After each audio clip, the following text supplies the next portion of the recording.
Hi. Because I haven't currently got any voiceover work, I'll still try and be my most creative possible. So last year, before I got back into doing voiceovers, I was, I was actually, when we went into COVID, I was just getting ready to do a play called Lana McGee and Me about two homeless people in London, but that got the lid put on it for a while.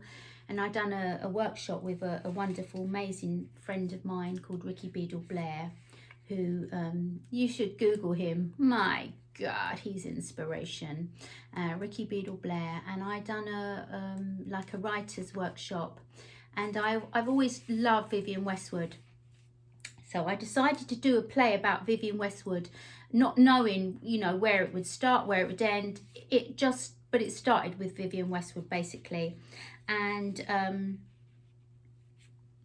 it's about a girl called Alison, and it's called Love Letters to Vivie.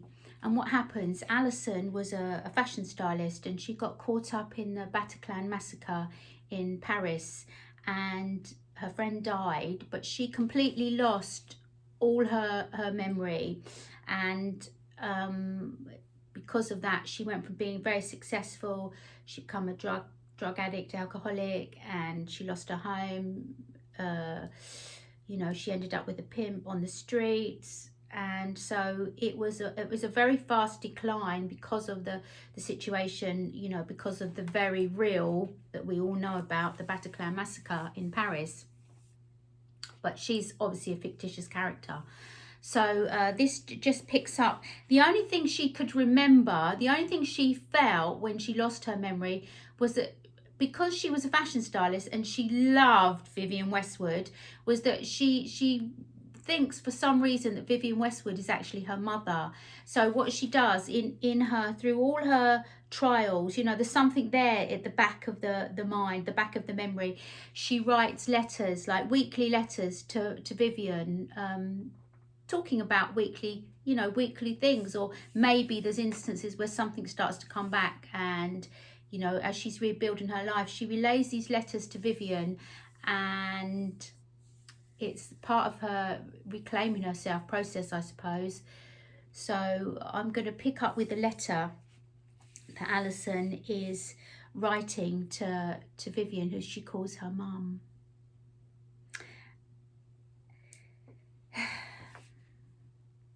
A message to you, Rudy.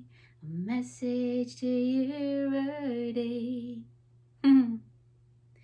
The music of A Message to Rudy by the Specials comes back up louder as the lights dim slightly. We find as the music dies and the lights raise back up, Alison is in her flat. She's writing another letter.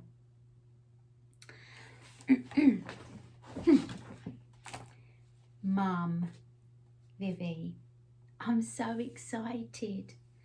I feel like a teenager. A man asked me out today to dinner. Oh, he's very handsome. Reminds me of Sidney Poitier in To Sew With Love.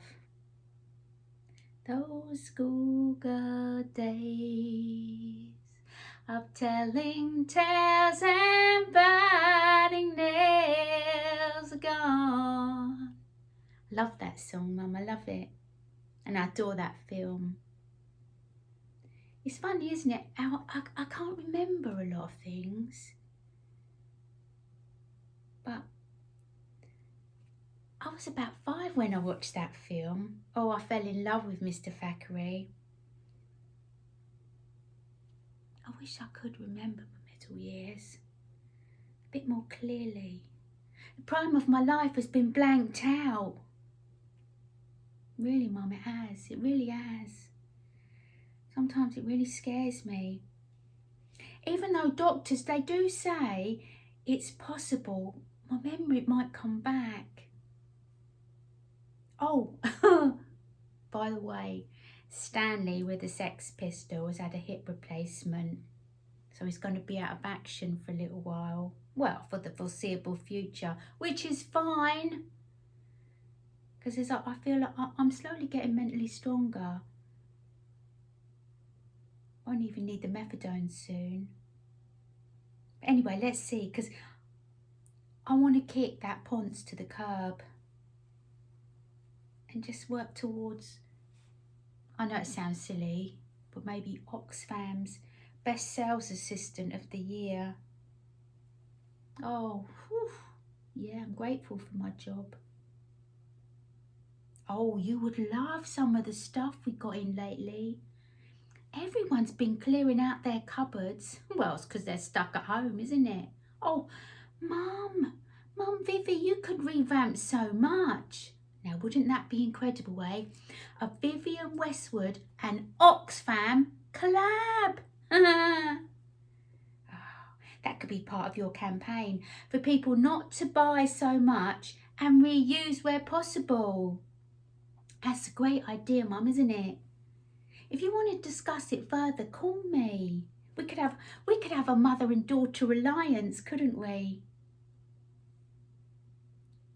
I just know I'm going to hear from you soon.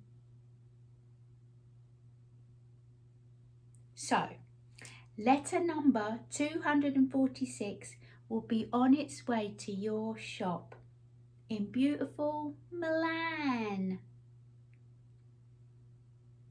Love as always, your assiduous daughter, Alison.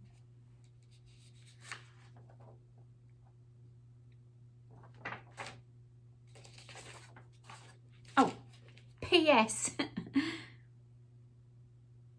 I will let you know how my date goes with Rudy. P.S. I'm going to wear something new romantic with lots of ruffles or a baggy shirt, lacy leggings, big belt and red pixie boots. Yay! Alison clicks a button on her laptop and some music comes on, Tainted Love by Mark Almond. She picks up her green glass of medicine and drinks it down. She dances and lights dim as she exits.